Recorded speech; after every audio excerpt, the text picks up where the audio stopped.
คนหน้านี่จริงไอ้ส่วนเป่าสัมนาลาจริงนะใจดีกันทีดีกินRevival Church of God ที่ตั้มโจฮิจู1970กี่ผู้ดอมาเบ็ดก็ตาวเกี่ยวกับเงินที่นั่นตั้มตักเลยกันเลยว่าเลยโอ้แล้วประเทศทั้งกาวนั่นละมาปุ่นมิสนุยบินลีทุ่งไว้พัดจ่าแค่เทกิจายที่เลยทั้งกาวนั่นละโอ้เจ้าที่เราหิ้งเลยว่าที่โอ้จ่าละจีดู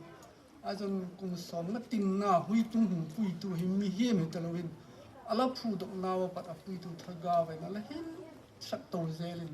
อาจารย์จิบุลตัวบังหุ่นไปโน่ตระหิเลมังหิวที่เด็กแกโนมาเอ็กโซเกนเทน่าฮักสันน่าทุ่งเว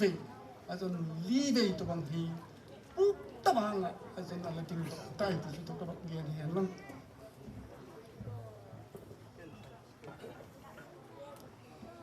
เขา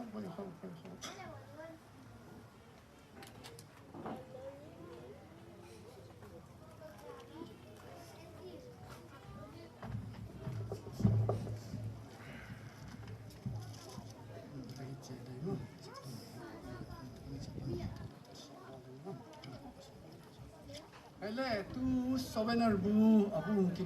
เสียงดกเป็นฮี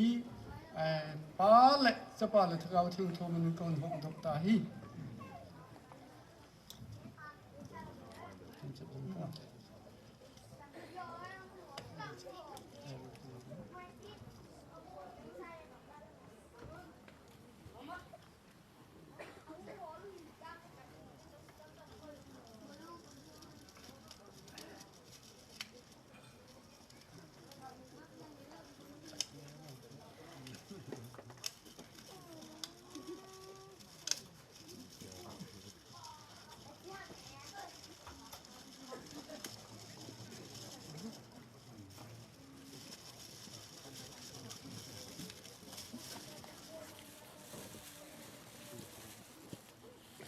โซเวนอร์บูที่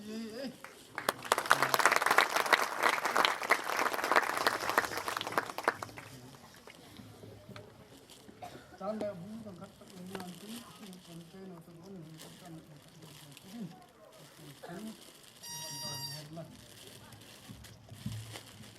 ตูนประเทศจานันนี่เลี้ยงเงินที่เป็นกันประเทศเก่งอะไรหลักน้ำมันที่ดี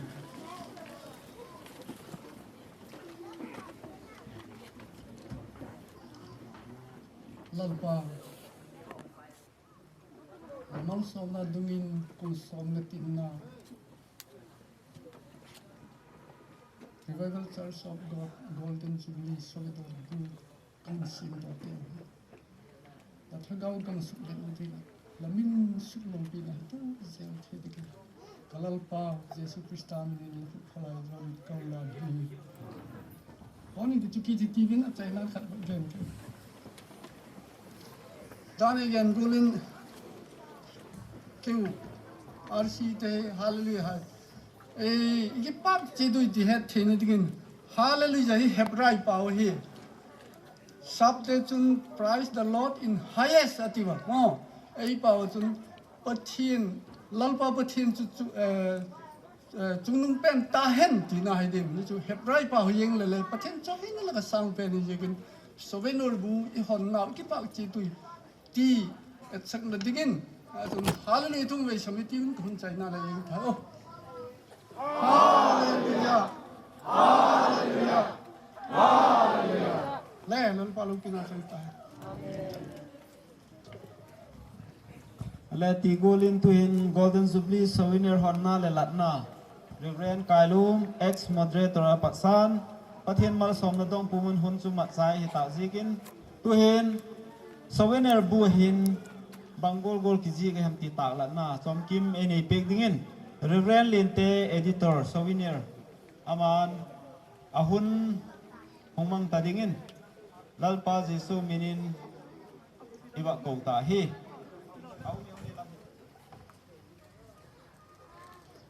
pathian thaga mapui na zala pi le pu le nu le pa ma sate ho tak sagama eila mu lim santa nu thagaw lama ban ko pi eila kiloi santa nu le pa pi le pu khen khat te le khang thak tam zo te pi le pu nu le pa thagaw le taksa inu ipa te ho asul nu thagaw ga ma zui thea I naw pathinin sang kha zaku som sagi apat kum sang ni le som ni RCG Golden Jubilee kum som nga tieng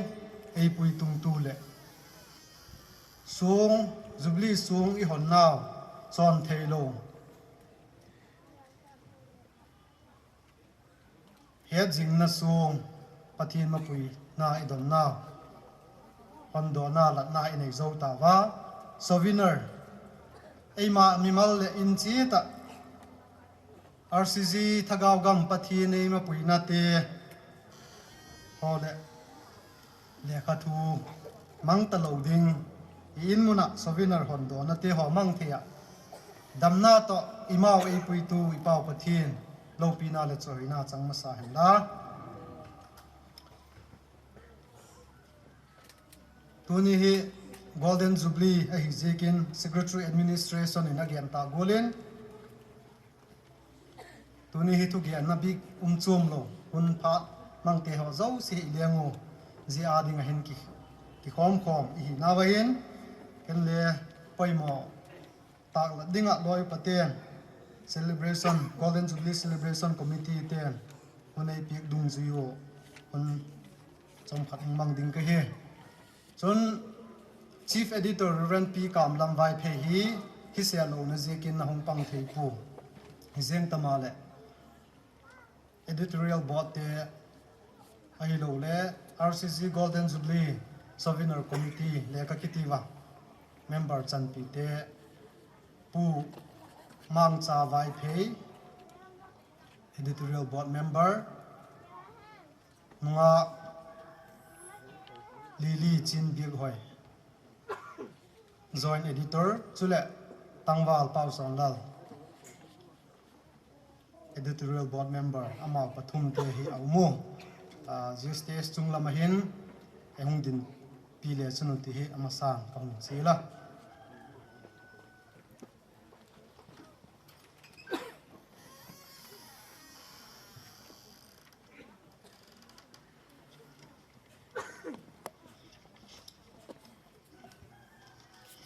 RCG Golden Jubilee souvenir bu suklat na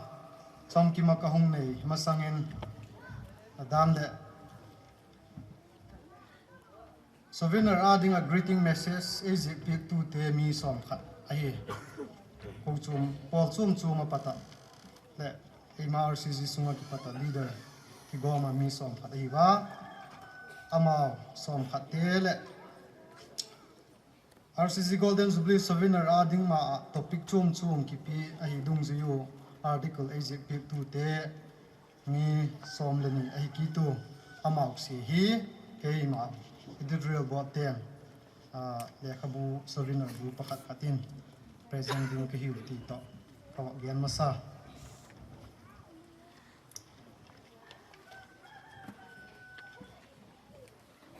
article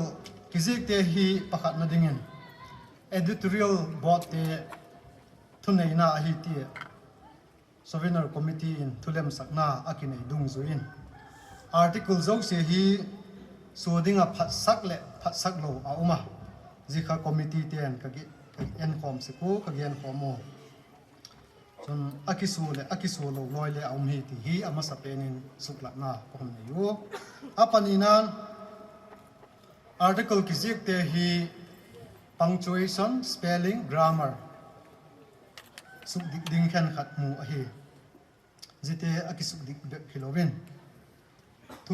thumal khan khat te lak do ding bel sa ding a kilom te le auma jite ho chule lak do le be sa aum hi ti in le sukla na khom ne ki tu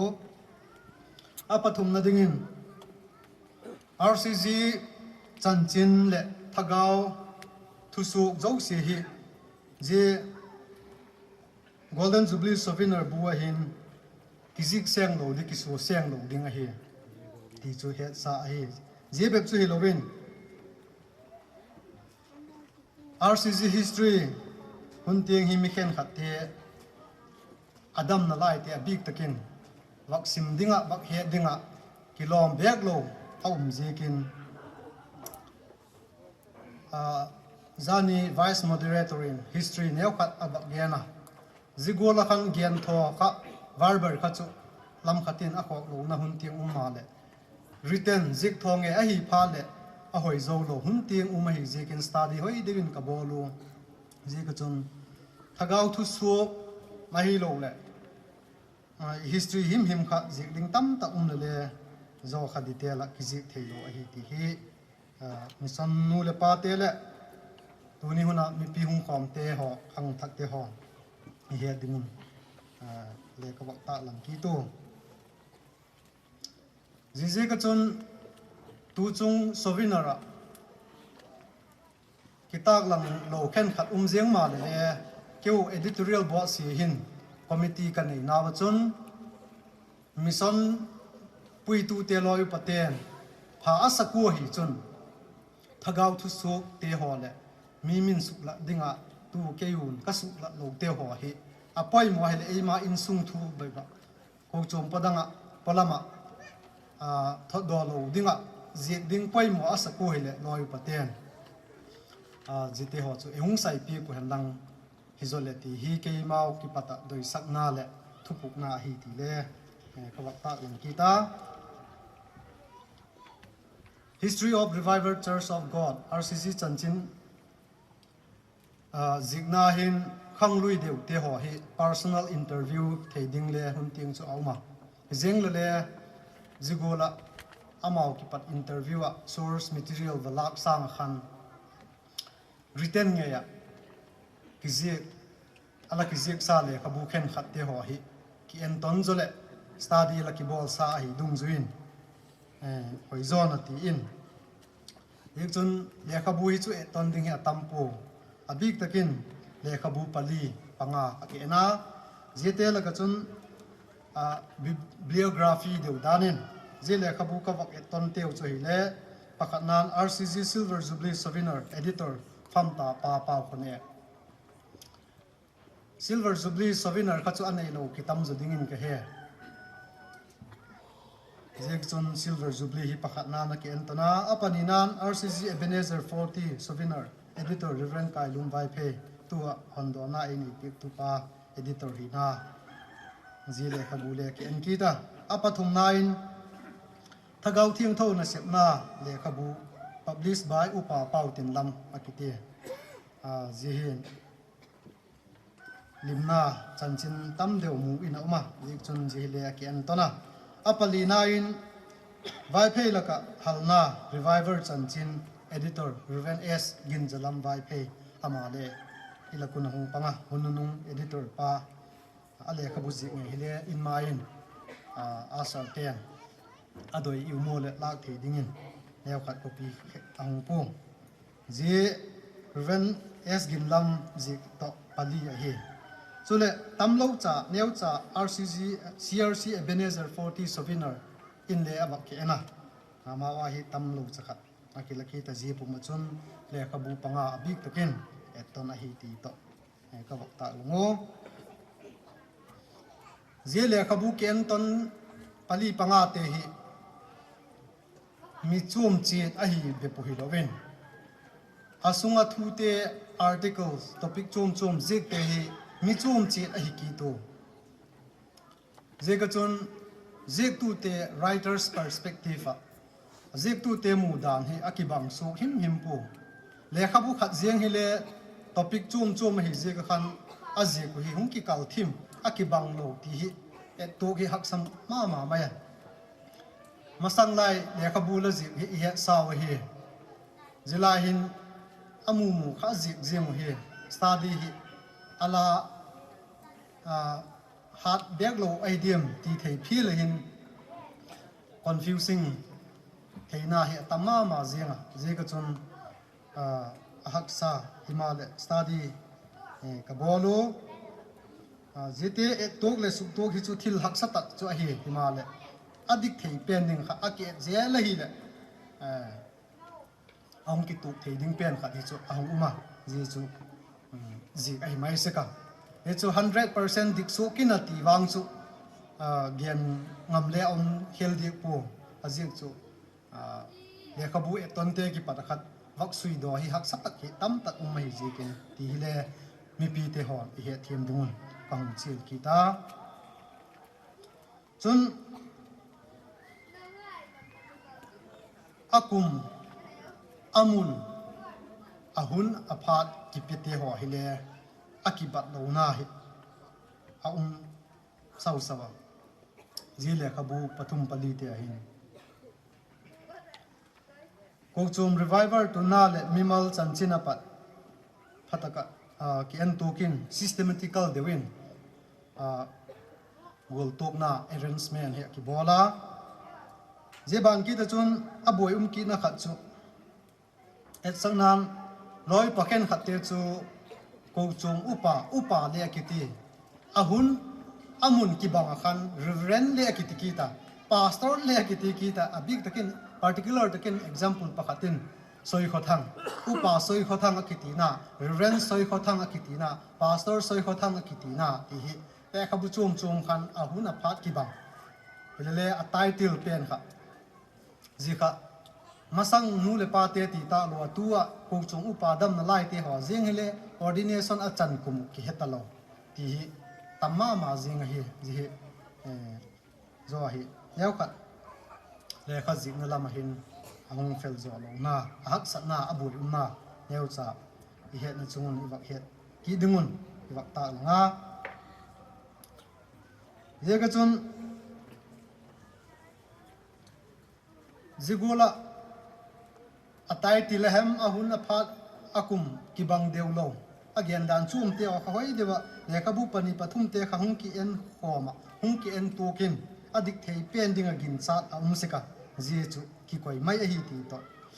mi pi te kingin ni bakta lang ki tu hung gyam saw ta lo di ke he chule vak tep te ki ding apoi mo khat kasako AURCG Silver Jubilee Ebenezer Silver Jubilee Ebenezer 40 Sovina Teni Khan et sakna RCG CRC katina unaw CRC te hungki phudo na kha tarik get November sang kha ko som sagi panga ti nakisuna chule revivalist zam sen malat na ti in eu savinar masate khan alakisuna ahin la unaw CRC te Ebenezer 40 Savinar buket ahi chun a date 18 avai gaya jebek chu Halloween revivalist zam sen malat na Halloween revivalist khup tong le pu zam khogin mapui na in ti in munni mun thuma amau Savinara amu jekin je chun hong tu chung Savinar Golden Jubilee Savinar hin jigola chun hong ki pan sak zu tai ti to le ibak gen kita chun thu chom deu keu editorial board ten secular lama degree nei te ho hile sukla da phadio ti ka ge lion sa khu to ki related back lo hi jekin cancel ki tu theological education theology zilna nei te zo ki diploma Halloween graduate bachelor ki pat achung lam si degree mute ho hi kisulang zule ti hi kadoi sakna dung zuyun jete chu amino apamino address a degree azilna college min chule accreditation ilo affiliation min te kha amau certificate dung zui khan kapan saku ainla amau certificate dung zuya affiliation accreditation kha lo wai chun blank in ka koi mayu aji kha sure lo ai jikin head set ta lo ai jikin certificate kha certified the ai ta lo jikin jeo khale certificate holder te khan lazil naw kha Serampur hem ATM university khat pen hem le himai the hile amau nangmau certificate dung zui kha kang ta la to hi zo jikin le he thi mo kang don ki to chun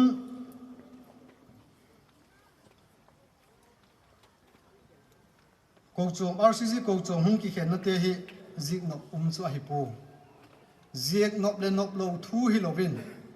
a history in a po him hi mai ta zik khan alo thei luwa sup la ding khen khat aum ta zikin zite kha ong ti ta nga ahin la yan ta gol ma in adam na lai ti hole pol danga eila lu san ta te hon vak mule nop lo the hun ting ma hi zikin RCG hung boina hung ki khen na te ho hi a root cause aki patna ho hi aki he ai lo le aminu le leader te co leadership na division ko chom lai ki khen na hem ti te le aki he hilele aminu vak ta la dinga nuam lo hun ting kamu je kun mission loi palam abik taken secretary administration hitale keu editorial board te and study ka board ko mo je chon avak hoi dinga ki lom bek lo ti ho kha tam tak ka cancel a hi ti to mi pi te he tin ka wak ta long ki he atop na ding le hong hitan tin zon nei le hi upa sing khain adam laya pathian thagau he sakin RCG ko chum hi thum ve hung ki sep dinga hi ti ala phunga je chu tu chung hun hi athum ve na hi ta dim ti hi gin cha na akinaya chun atang pia RCG history ki siklai hin nu le pa pi le pu dam na lai te la dik kin khang thak te ading he ding doi sak na jekin pathian thagawin RCG mission hi apui nge hi ti he chi na hi tam tak lakin point pasagi chu abukimin ngain point pasagi kapan sako pathian thagawin RCG mission eila pui hoina hi ei pui hoi nge hi ti approve na in point pasagi history hin kapan sako ti ta kabak geno atop nan RCG history tu ibak gen a big takin pathian thagaw ma puina ki don na hi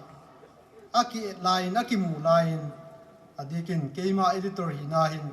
pathian lo pina piek lo ngal chu gen ding dang a umpul pathian thagaw ma puina ha lo pi nge hi ti hi khang thak te ho zo sin i het dingo i mu dingo doi je ken je te ho chu pathian thagaw ma puina hi sukla point pasagi sukla hi ti to kawak gian thiu he kaile chanchu achom lam pe na ta la dinga poimo iwak sakte iwak ta la the himain tin chun kaloi ten le kam hat kam mi again of le ku pen ti lovin ama le ngem thowin tin chai le kai ta wa ale ka bu hi golden jubilee celebration committee te to kawak ke tu dung zuin keu souvenir bu committee te hin ale ka pon le ahoy ka golden jubilee hi ta chu tin lakhat walin lakhat le sang som ni bel atam sengin copy zanga be ka bolo je a free le chu hok thei hi le le khabu man tam a hi ba ka apun a le kha hoi a hi je kin je hi cheng zani ni a ki chok che ding in tin ka hun he saki to je thei le imimal in sung i ko chom che tin le ji mang ta lo ding a hi je kin ki chok che le hen ti hi to ka wak yan ki tu ale tui ka loi te editorial board te again mom kam phat kam ni om kha ko le loi te hon cham cha wa pin ka tin a zo le souvenir book article le greeting message exit pe tu te present na hong ni zom ga de hiu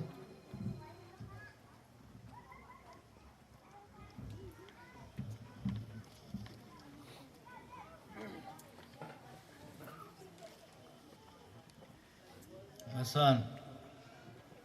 tu ni kumsonga tina golden jubilee, ini masak tu lalpa kengin ipang tu man sapian hilang, tam tak buin tam tak to, hong kita to hong cie di julai betul legian petau dia cun, dia buin nanti tu elak kelawin setan apa hong ai jika dia warna tu lalpa ni petau jikin, Jehovah ni si tu hilang tahan lah. Ye souvenir hi point mo ki sama ma jek chu tu ni kin dong hi wak ki mangin wak ta lang le hin le tung le nung le hu chi to zel ding hin tu nung hin tie jika written hi poi ma yang he official le poi ma yang he je kain ye ki bol khil khadim i bol khil le da ma kha su the ye kahin ye hi bang tin hoi thi dim ti lam pa ngai tu na ki ne ji le ki ji ngam lo phi le ye ka la hin Reverend Pukam lam le hung bu ki tai le tam zo hi tu Reverend liên tế cái bị khung sel những em ai kiếm đi cái ama chung ngày lễ bữa thiên am cái na to ama hapan na lễ lâu bị sa kian cái bảo thu chung lễ cái bậc kian kita ye chung sang ngày hin thu te la khom te hoa hi adang hai kian hi lễ hết mil thì ông mai thì written hong hi phát le dịch do te hi nung le history le tu hin iwak bol khil kha kai le ahung che to zel he le tu gian lang thelo te ahung be ni le khadik lo pia dik taung su te je kin ala ma kha te je hi ma pui tu le hoi ding eta ai ma history a hung ding le hoi ta je ke hin ke le ting ka ki sa po le pathin ha na za le tu Reverend liên tie ha na za le wai te ha na za le hin je ba ke bol ra hi je ke hin lalpan ma pui ji ke hi pa ma pathian chung le ma chung ki pa thu ka ba gen kita a hin ye chung sang a hin ai thei lai te chun a hoi thei pen le a doi un pen ding a ti ba gen la ding mu thei na pen hong lo te ding le poi ma ji ke hin tuing golden jubilee kum som nga ji mang to ta ihung ki pat lim laya 50 years mathanga 25 imat lai khan bang teng konsoli ge ya tu 25 pat 15 bang teng ge yam ti thagaw ga man le progress ni bom ti wa hi te ta pathin mu the na le hun teng hum ding ai ji ke hin lo pi ma pathe je chun ye to ki sai hin thagaw ga me bang teng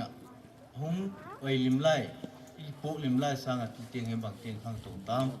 i phat lo na te i pai thong thi tam i pai tha thi tam alo i hoi lo te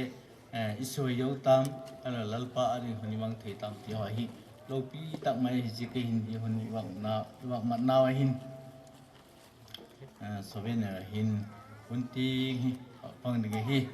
chu le loi pa te ko le hi ta ka hi message te ang te bang ki thu pi te hoi le chung pa thu ka wa gen kita pathian lung sit na je kin je golden jubilee kum songa tinai wa ma thei ta hin le lalpan athaka idang lai sanga ki pat lim lai sanga tu ni hu nam niu nai zu tai ti golin lalpan thagaw le ta san le ha tagin ei pui hen lang tu ti chun e sang hoi zo si to zela aban man jubilee te khang to zela e pui tan ti ko ba gen nu ma e chu lal pa lo pin ni ko ba pon la te sun si hen la ti pa ke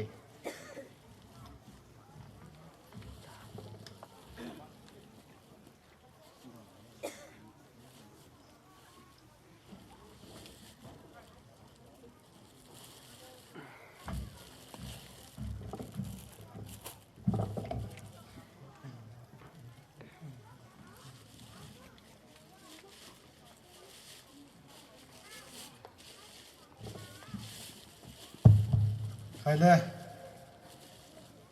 ji va ki hop do ki ma sangin khat ka wak gen ma ma tu gotang ko hau sapun hu zoi sipan ba gen golin adik thei pen ti ki jeng ma le COVID-19 pandemic je ka lockdown te ho ji kin in fam lama press lama bachia correction proofreading ba bolte le thilak sat ka hi je kala chon print setting lam hitale mistake ho le ala kha le he lo wa the adikinati akila kom te laka adik lo le kha the a hi ti hi to aum ta ken le nu le pa te le u le naw te ho he team diu ti to ngai team na ngai dam na aum kha le adik lo wang chu poi chu ka ti wa he kha the ei jekin mihim ai e jekin kha le ki ngai them ding ti to ka ba don ai le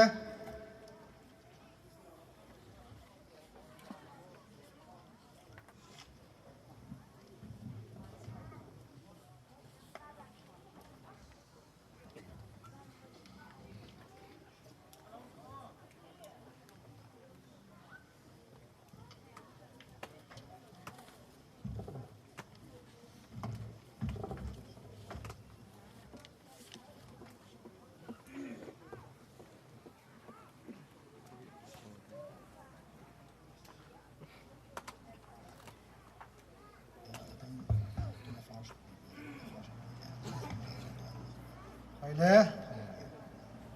presentation dangte hoi bak pik masang nama sape na dingin pu thang lien pu ilakun hong panga ama hi general secretary masapian dr dam zakhai chapa hi amai police department na telecom officer hi kipa takin ama de sila dung zuin ilako hong panjigin ama hi masapian takin ji sobinar bu hi present rolling ka ama hong din pek le kipa amina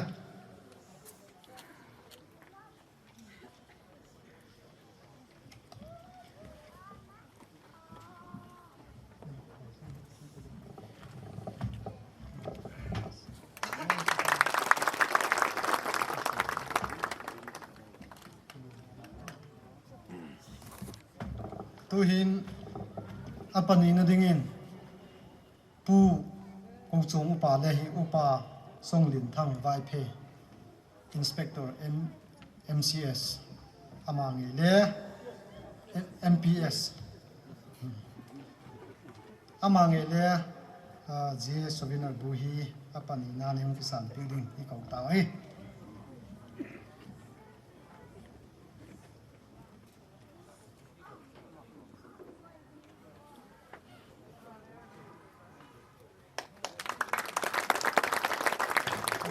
presentation ai bamen kala souvenir committee te panpina dolingen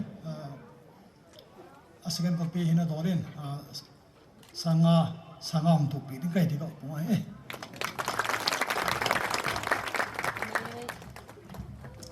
pale tuhin ki paum takin secretary puin ki thu pinain sanga cheng sanga hong tu ding om jekin pathian lo pina chang la lalpa na ma la in sung mi te le dam so na wang phatna to asek nan ma puin mal zo ta la greeting message jik te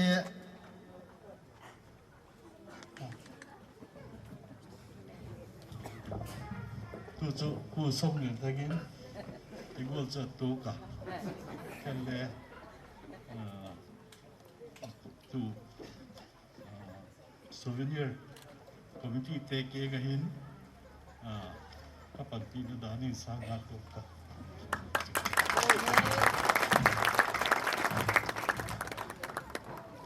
ale inspector teo pu dam zakhai doctor dam zakhai sapa ngen le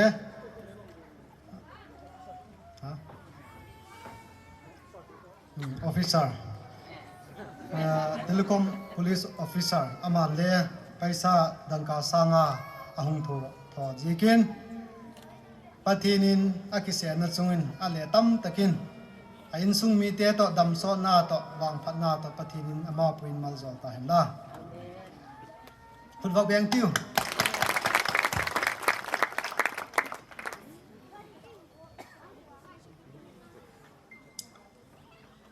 Reverend Siama Phaltu, Executive Secretary, KSP, greeting message zik te lakin pakhat na dingin iko ngal ta hi.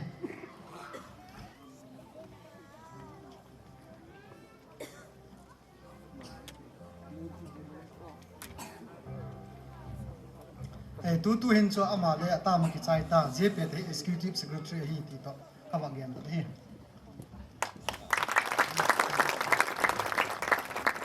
Apani nain Reverend Thienlu, General Secretary CRC, ama le tu hin ata ma ki chai ki ta ama atha sangin เรนโซซอนตั้งว่าละเฮมาเฮอามาเฮนหงสารเปลิกิปาวินะ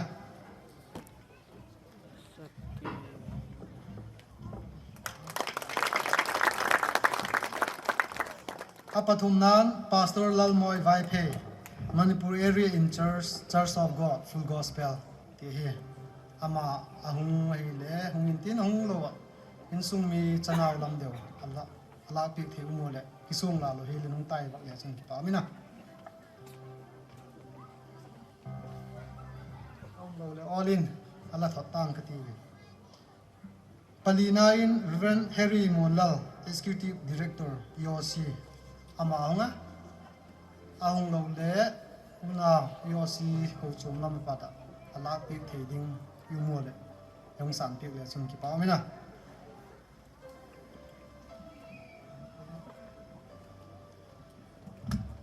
อาบานา Reverend T.H. Kola Vaipe, Superintendent, Manipur Hill District, AGEI, Assemblies of God, East India. Ama hong the ki pa ma. Pagugna Reverend Dr. L.H. J.K. Simte, Engla pi ngalo zile.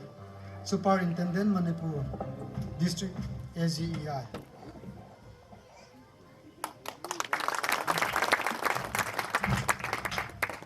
Pasagina Reverend R. Lalming Sanga, Administrative Secretary Mizoram Sinat, Manipur area. Ama MPCS ko chum lam pat ala pi the ding yu mo le. Hatin ang la pi le chung ki pa mina.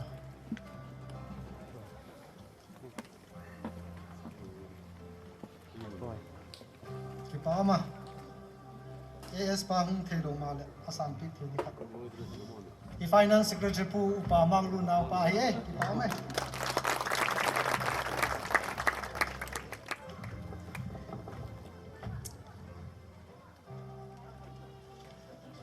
Greeting le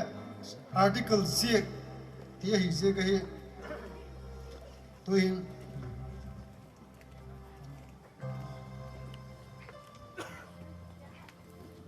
Zehi kêu hung buồn dung duy loi paten ki pak taka kun noi lo le la pi mai diu hi greeting message le zik article le zik te kha mi pathum ama ji te kha panini ki pe mai hi je ka chun upa songlin thangwai phe secretary administration RCC khat hung kisan pi ki le ki pa amina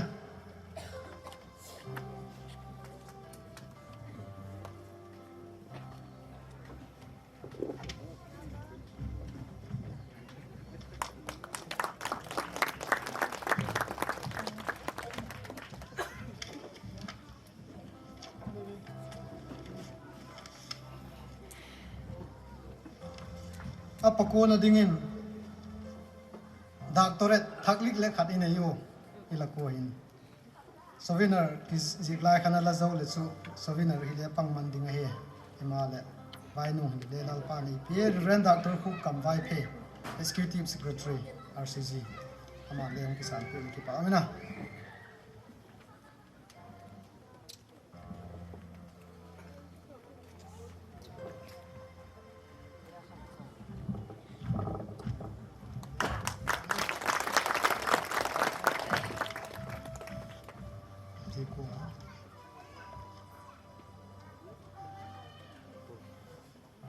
abana hi ren hu van lalian moderator RCC ke moderator hi la eta ileleken wala ala kisan tang kate tuhin RCC Golden Jubilee Souvenir adinga topic article easy ek tu te ho pakat na dingin Reverend P. Kamlam Vai Phe Chief Editor RCC Golden Jubilee Souvenir Committee and Founder RCC ai lo le former moderator RCG le hi ama hi umlo ma le achanu nu ne neo secretary pu loi no ama achanu je hi apa lekha yang sam pi ki pa mina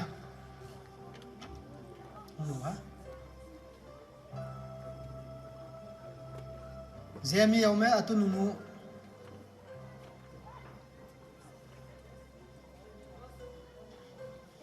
Zemi leom lo naong lo Martina nga Martina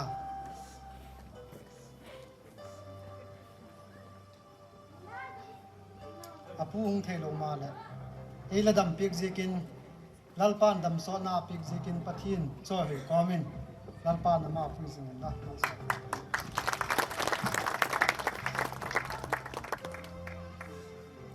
tuhin Miss Lily Chin Bighoi, Joint Editor, RCG Golden Jubilee Souvenir Committee.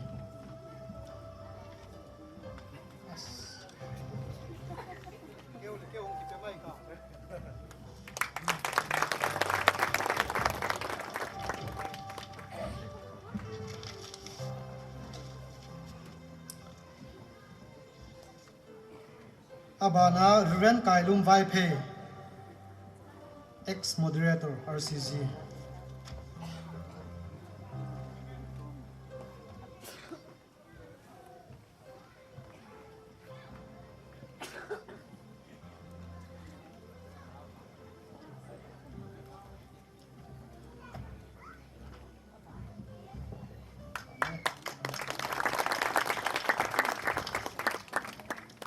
Abana Miss Linda Chinun Lim Sontak, Secretary ROF. Amale English section Reverend P Kamlam, Reverend Kailum, Reverend Nunga Linda Chinun Lim, Nunga Chin Bighoi Lili. Amau Alihi English section article hoi tak easy pick the hill. A degree hi hoi thei ma he khang tao lan lo hi pathian jala kuma ki chalo di loi le ka hiu degree he jikha souvenir bu kha ala en le chunu mu mai ding lei ba aban hin ren doctor KH Haizakam ama hi ho tu pau hi ang thei lo ding dang he ang la pi thei ding dang EOC ko chu ma pat ang kha le ang la pi le sun ki pa mina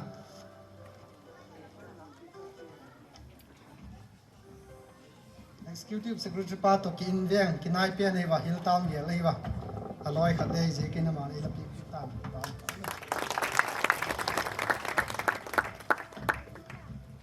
tu hin Reverend Dr. Khup Kam Vai Phe ama ma hong ki le Chairman, RCG Golden Jubilee Celebration Committee, Executive Secretary RCG.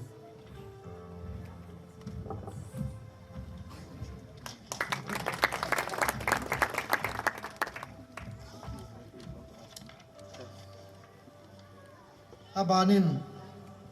Mr. Tangwa, Tizoitiu, Nungak Te Hedingen. Tangwa Zonun Sang, Secretary RNMB. Revival and Missionary Board Secretary pa male article hoi ta yung zik pe kin male yung kisal pe ki pa amina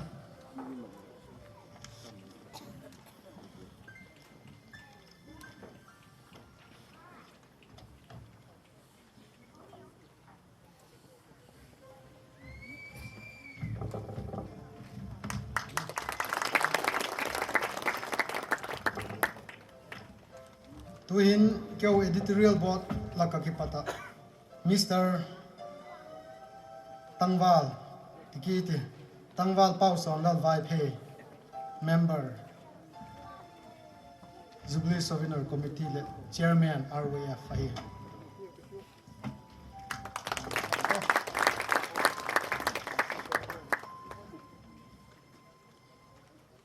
tuhin Pu Mang Cha Vai Phe member RCG Golden Jubilee Souvenir Committee and former General Secretary RCG. Pahau sa le hi amahin. Jehong kisam ki pa amina.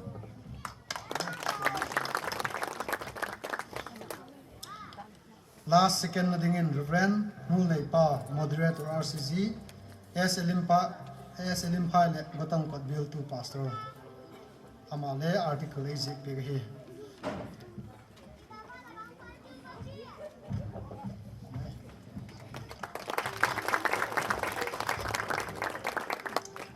Atom nahin Ren Lente editor KK Yichu Kaloite ni pi hang pi dok leo ki pa mi ne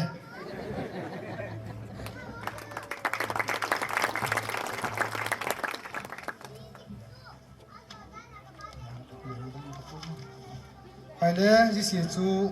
kino deu ka wak la ku he bol khil su khil ting lo chun pathin min ki ngai thiam ti no chan chui tai hon ki pa ke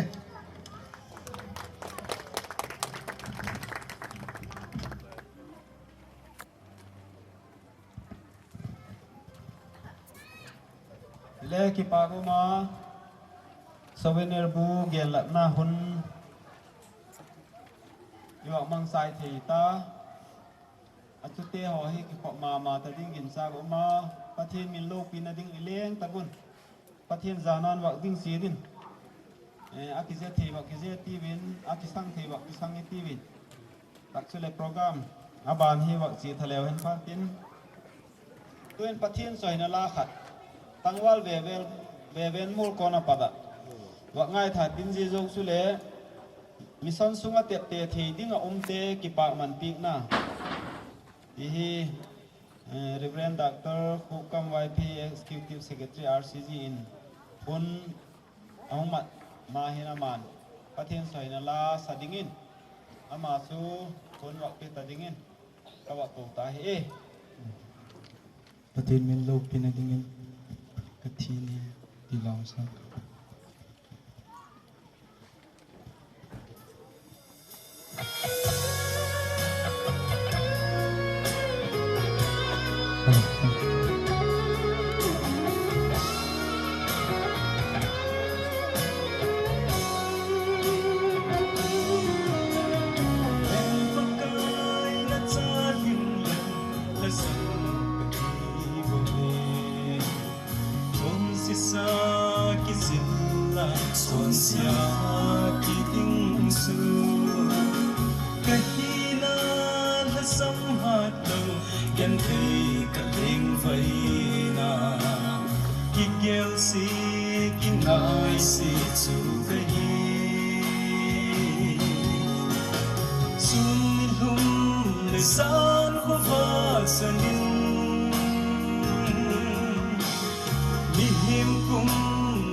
Kathini na ko khăn cất thi đi là cùng cả hung khăn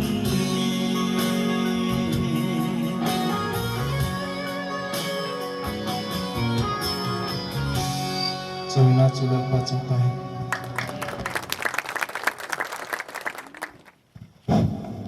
le ki pa gu min tangwal we be na pala pathin sa hin la hoi tak mai ibak ngai thawin ama le tu sang hoi zo la phazon pathin soi hoi thei dingin pathinin o hoi na te dam so na te pita hin la 20 golin RCD mission sunga te te thei dinga umte ki pa man pi na hun Reverend Dr. Khukam Wai Thia pada hun mang ding ama chai chai le Women Society lama ki pa man pi ding te khan sun zom ngaling ding hiwa tu hin ama na hon su hung lapan ngal dingin un ka wa pe dok ta hi ke pa ko ma I khat wi hi kan khat chu chu khop ma ta ding hi ba hi jing le thei top su Golden Jubilee ading hong ki king hi ji gun le ule na sa kompi mun chom choma umte hole atop chana le pan pi ko dak thum ti vele anya khom na nei dingin chel na kon bol ma sa pe na ye chon pathe ni le hu ngal ngal ta wa ni tak anya khom na ti na le pan pi ti toi sak na len tak nei in mun chom chom ke pathung te ho avelin chel na ka ba bol ma sa hi hen la ole ki pa tak mai ni program dung jui tak ngo chun te te theding te ibak te chun abang hile tu ting ibak boy piu ila head mil lo igen ole le ki gen jing RCG kum sang haja ko som sigi April tarik som ni le li a ala phu tok tu te ho hi head mil thedi go la hi lo je gun adam tele adam talo tele in su meeting a chelna la ki bola ega chun chelna la ki bol dung juin mi hi tulai thugel athak te ten RCG record ho ahilo la thil dang dang te ho vak ena mail vak heading kha ala ki tak sap na lai jigin acha te atu te coating event ti hi I vak he dok zo lo jigin le founder te RCG la phu dok tu te insung mi te ama sa penin mel het na ti de bang danin ko dok di len le ahong se evak din dok pik le sun kanua e sun evak din dok pik te mu loi pate founder phu dok tu te cha te insung mi te chel na la ki bola im don hu ahong te sil ka amau se hi elevation ta RCG ala phu dok tu te insung mi te tuni hin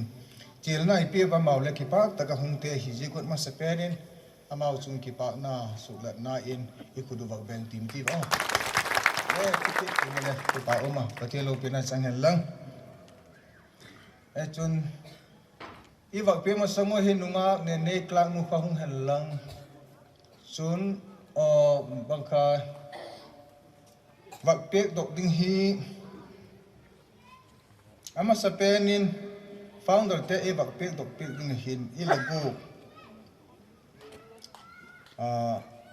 adam dalai loi pate ni le mel mudum lo jegin pu sem za kam la mel mudum lo jegi chun pu hau thang mel mu ina uma apo to ta le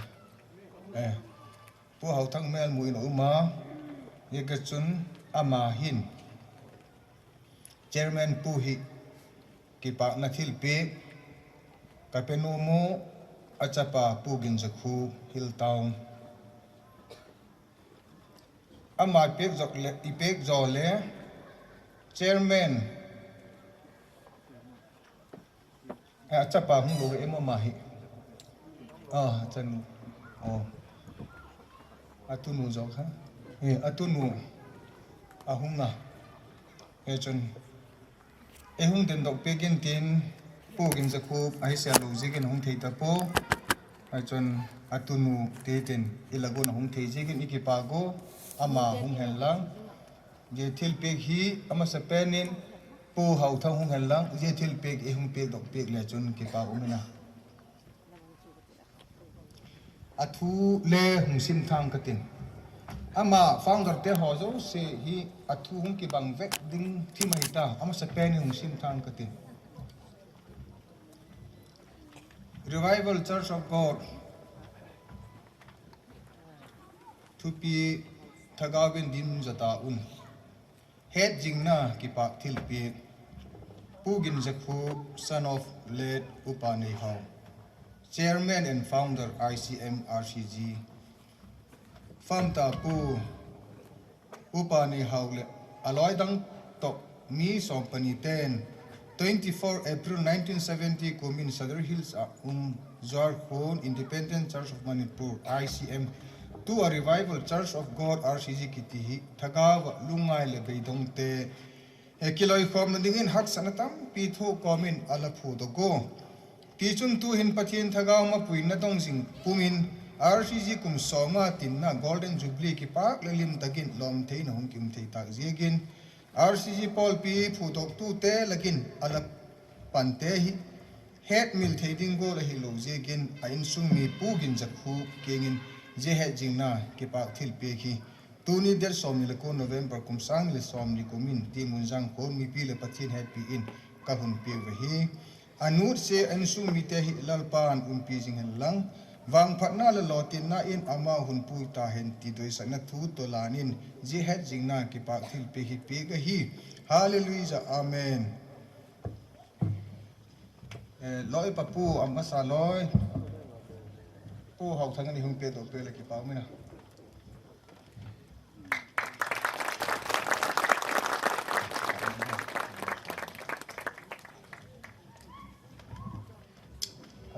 hati nganting tari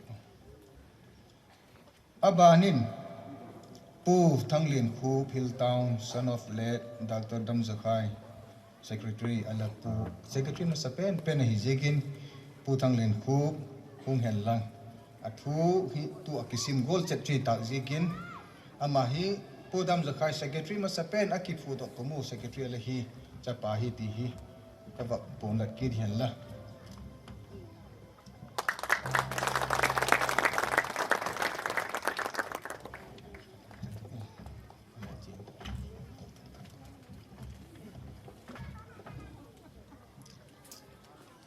Abanin Piva Ho Kangwai Women of Late Soy Kumang Treasurer ICM Ahong ahong mo Kipa ama hong din pe lang ama hi moderator pun ihong pe dok pe le kipa gumina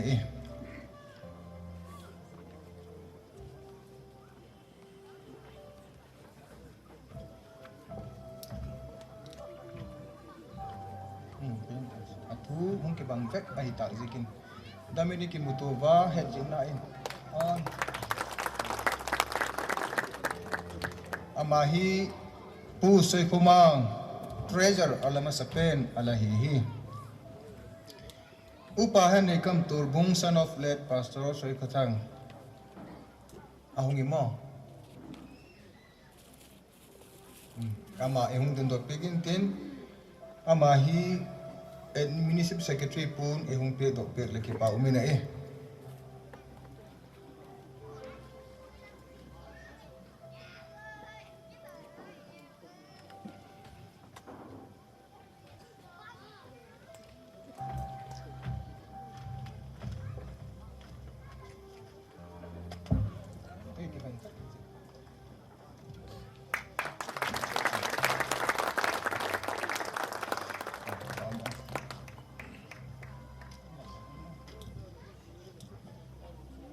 Restar pali konpi arsia jingna dingin jikan thil chawki agi tu mai jikin demkai ang khat le se takin nu le paten ele sim phat pe kitenu agai la hi le chen ne mat pe kin tunu ne restar pi tok tin son Women's Society KKP RC Missionary Board dingin konpi amen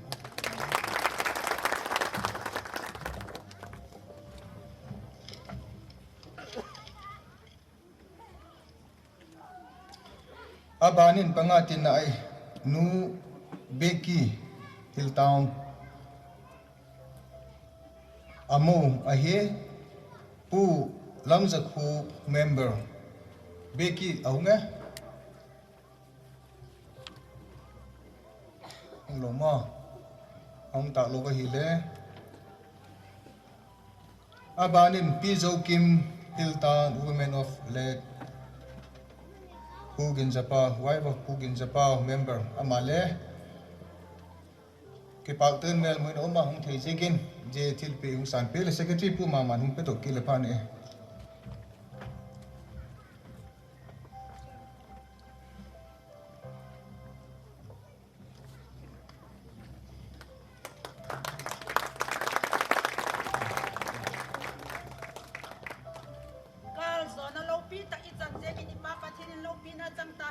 amen pu pau tin kam sun ta son of let upa lam kho pau sum tu ma ma je vice moderator pu ne hum pe le ki pau me ne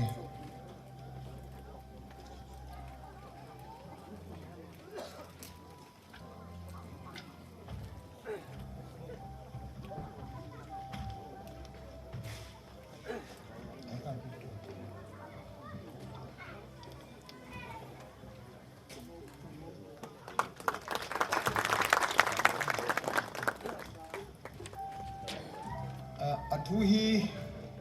ke bang vek aminu ka ko sek sek kha kiji khel bo he je ka ele thi mun lang ban sim sim jeng la han hung so ding hi jigin dan le loi padang te hole phat mang lung kyu mai the jigin pu pa lung thang is Imphal son of le upa kai hau ma member ahun la the di mi mo am ta lo ba hi le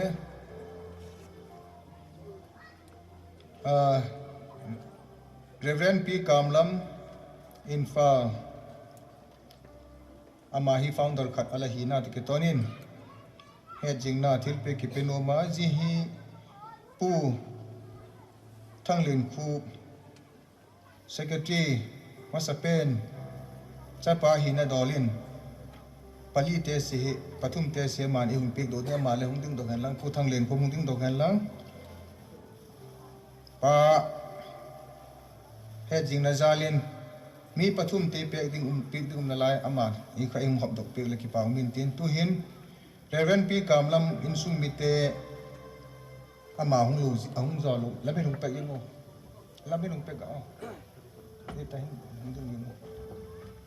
ta tum ni na nang pe dok ka chum pan adam na lai te hi jigin hunga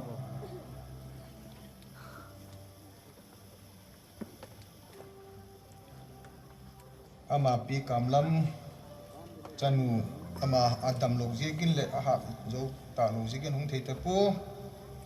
head jingna mission ten khon pe ku he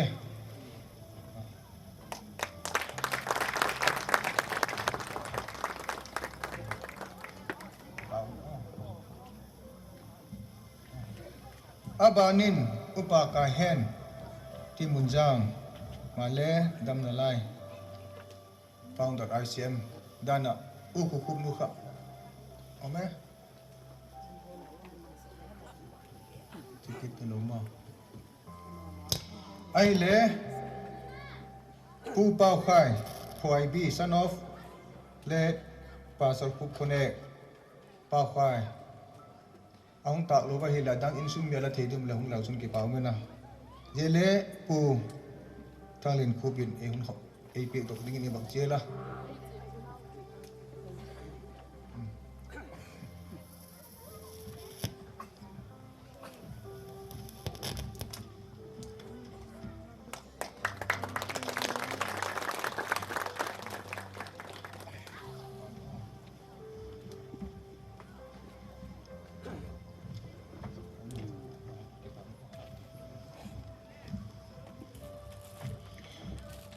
mi som pani laga pakhat pi dam chahi athasang dile ba ki hol insum mi te leka ba mu zo ta po ye ka chon ama a hi pe dong nam te dalo de jegin founder te titin RCG ala phu tok tu te asuna le mang zo ta wa tunin ipong thei pen ti in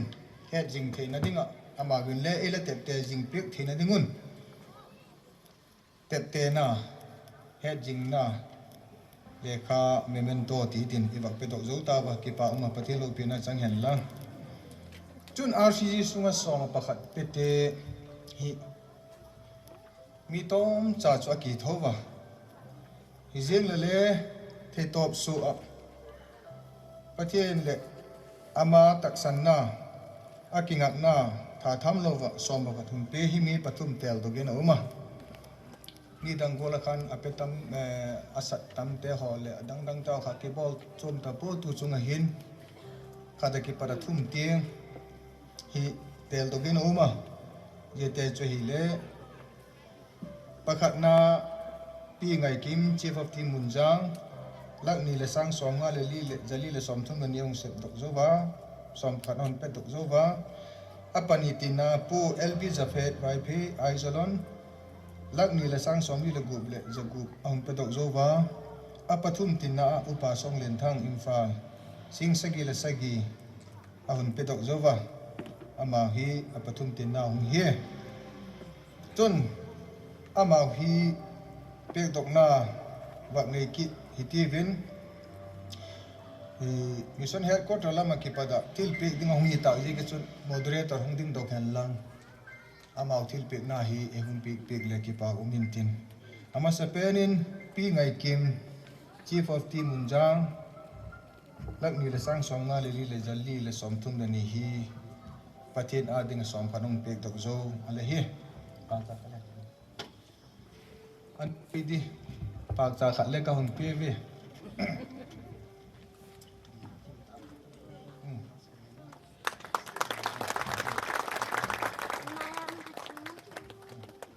pathe lo pi na chang hen la bang ma thu pi tak chawat ki pe zo po le le ikilung se now sapten token of love ati golun til pe now cha ikilung se now imission kamu ilung se now ingai na now ai lo le apetu te he jing na danin makipe a hi ti kha le la thim ningun le chel na ka hon bola abanin pu lb jafet vai pe aijalon amain lak ni le sang somi le gu le jagu bang pe to zova male hong ding hella ki pa kum tak main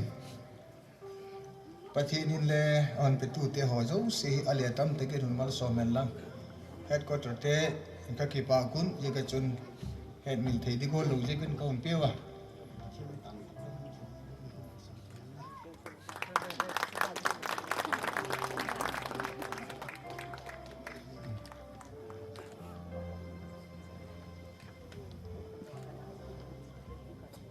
pathin mal som le tam takin dana thu kha to ki bang dingin kala koi kha ka hong sim dok ta pu khada na laya atop na be hong sim dok tatin athu chu ki bang vek a hi a hin la aminu ki khel bo hi ti kha ka wa gen no ma som khat ka pe na pani pakhat le pani chun i pe dok ta wi le le a ki pe dok te cheng si chung sim thang katin pi ngai kim pu japhet pu song len thang chun pathian cha le thagau mi hi na hemil loba pathian chan vo somakhat RCG Paul P la hun pe tok te hi RCG annual audit note January to December 2019 kimudung ji in nang ma hi apetam pen te laga na le ni na le tu hi thumna lahung umna chungin na se phala se na jegin ka hun ki pa pi ma mavin ka hun ki pa pi na su la na in je ki pa na thil pe hi tom ta hi ma le tu ni det som ni le ko November kum sang ni le pan ni som ni kumin RCG kum som nga tin na golden jubilee lop na hun in ti munjang kho mi pi le pathin head pi in ka hun pi we hi ma banin le asang atam zo pe dok zo thiding lal pan ale tam takin hun mal somin lama hun pui jing ta hen hallelujah amen tu hin upa song in thang vai pe administrative secretary hung la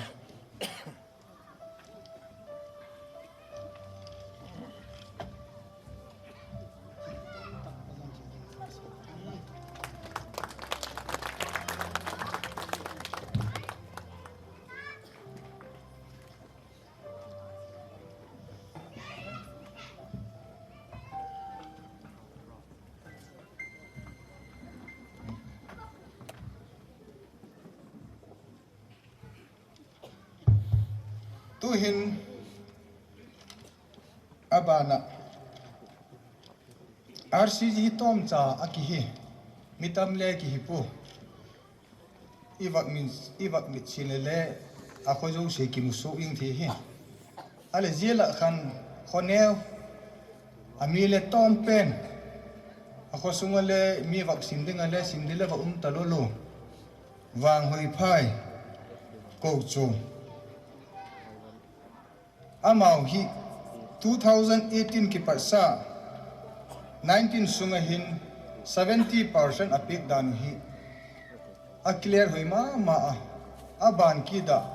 jubli adinga house share hian lang service share hian lang member share hian telele cheng khat le bat nei lo ba hun pe do zo akosung record e da hile ama wa chu pelo ti nyaw sale umlo peting vek ti record office record hi ta zigin ko chom zo se laga hin amau hi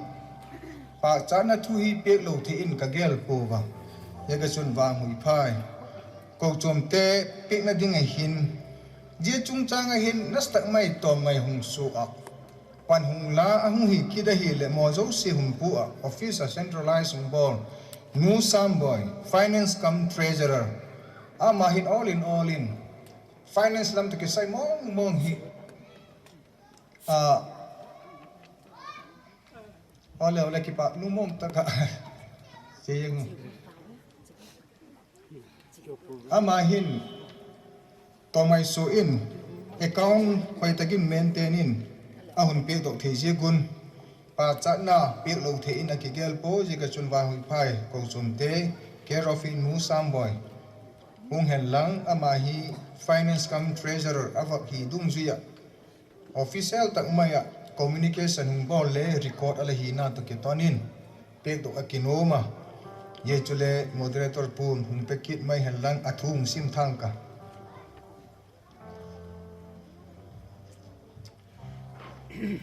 pa cha na thu wang hoi phai ko chum care of nu sam boy finance cum treasurer Zehin atak lak no bahi le RCG ko chom zo selaka ko chom neu pen le member tom pen bang hoi phai ko chom hi RCG mission sunga ko chom zo sen azui dile za dinga dan kisem te kumni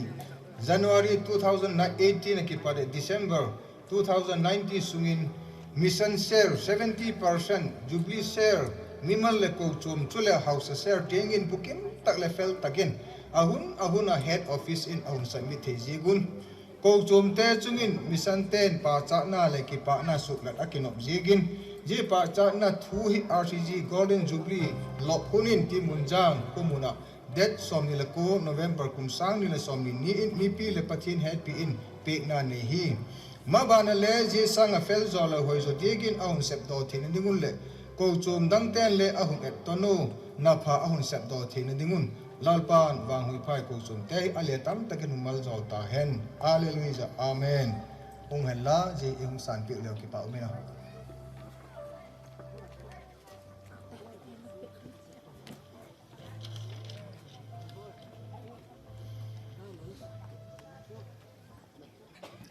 twinkle tiang khabat clear ding a khan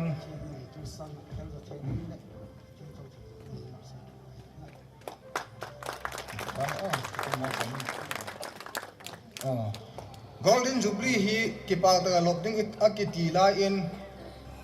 la hi ka boy thim ta wa la hi kun asim golden jubilee la pi hi kun bol de tam ti hi hungji sang sabun lang a hoi pen a pha pen tel do ki tivin je chu la pi mang hi tiu ti hi thulem sakna ala kineya ala jena sun loi palam te hi la kha ne khat kala ta sam thim ta wa tangwal kham chung lam ti ding cho hi tapu ale kha hin chu tangwal akiti na la ya pu kiti tho ta tu hin je ga chun ama hin golden jubilee la pi dan kwer de na sak pen kha a theile lim ta ga sak thei ding lam le lam pi the hil kha ba la hi ang sem do ka a music la hoi ma jenga ilung le asu thova je ga chun mission te hin ama hi het jing na tep te jing thei dinga thil pe tu sung golden jubilee le pi aman on sim jegin achunga ki pa na esan na en memento khat awa ki penoma ye chu ong sim thang ka tin pu kham chunglam elias ke chung RCG golden jubilee dinga lapi sem ding aki hola in midang ko ma ki mu lo nungin pathinin nang ma mangsa RCG kum soma tinna lop na dinga lapi lahun sim do thi zigin RCG golden jubilee celebration committee te la chungin ka ki pa ma mawin ka ki pa na so la na in je memento hi ki pa na thil pegin del som ni la ko November kum sang ni som ni pathin ni ati munjang kon golden jubilee lop na ni pi ni in mi pi le pathin head pi in ki pa takin ka hon pi wa hi tunung mabani le milungai le ki pak theilo te ki pak sak le thamon tu he nem tu apang zel thei dingin lalpa lakam la o hun mang cha tu zel ta hen ti doi sakna thu to ka hun la noi hallelujah amen chairman secretary golden jubilee celebration committee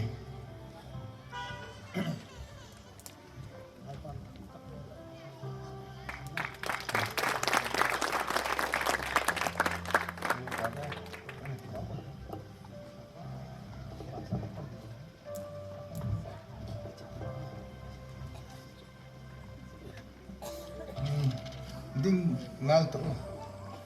tu hin kum khat le hilo thakko thasom panga thasom na sangi thakko ti vel sung luda mi pali akhoda bible jing to zo headquarter hong sa mi da umo yete chule headquarter mission office lam de ka ki pa ma wa ye ka chun amang le te na het jing na memento ka penu mo ama sa penin nu sangi women wife of Reverend Linte Timunjang thasom sunga ama hin holy bible hi akudin ang jing zowa yega sunje ki pak pina ihung san pi ningin nu sangi Reverend Linte loinu ungela athung sim thang ka pathinin damna la thimna apek te mang cha holy bible genesis bung khara pat tu pon bu atop na ting na pun nge la hum jing zo thi jekin kon ki pak pi ma win he ko to lam ten kon ki pak pi na su la 9 je ki pak pi na thil pe gi de som ni la ko November kum san me som ni in RC golden jubilee lop na ti mun jang kho mi pi le pathin het pi in ka hon pi wa hi nu sangi hin apud a holy bible aji hun sungi thasom sung a hi 24 January to 5 October 2019 lalpa na thuji te ji ka hin thaga wa ga tang pi so dok thei dingin unmal som ta hen hallelujah amen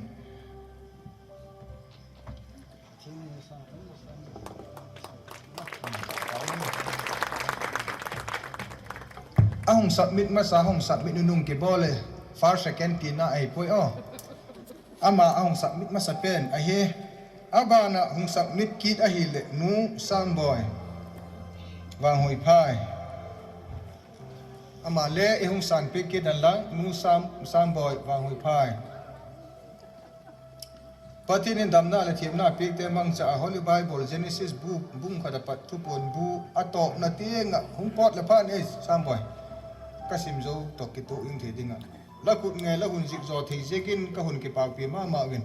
headquarter lam ten ka hun ki pak pi nang suk la 9 je ki pak pi na thil pe hi de som ni la ko November